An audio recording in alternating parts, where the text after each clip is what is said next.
ঢেকিয়াজুলিত ভয়ঙ্কৰ ঘটনা বনৰীয়া হাতীৰ আক্ৰমণত থিতাতে মৃত্যু 3 জন লোকৰ মৃত লোক 3 জনৰ 2 জন বনকৰ্মী আৰু এজন স্থানীয় লোক নিহত বনকৰ্মী 2 জনৰ নাম কুলেশ্বৰ বৰুৱা আৰু বীৰেন ৰাভা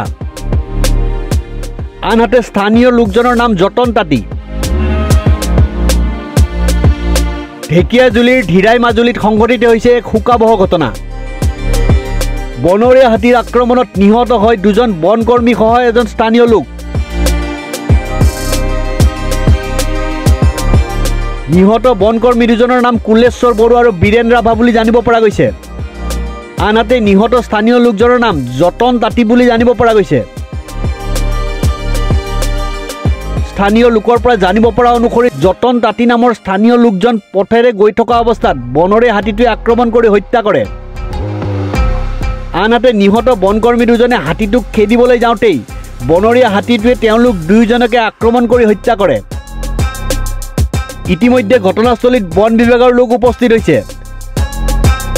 এই শোকাবহ ঘটনাটোৱে সমগ্ৰ অঞ্চলটোতে চাঞ্চল্যৰ সৃষ্টি কৰিছে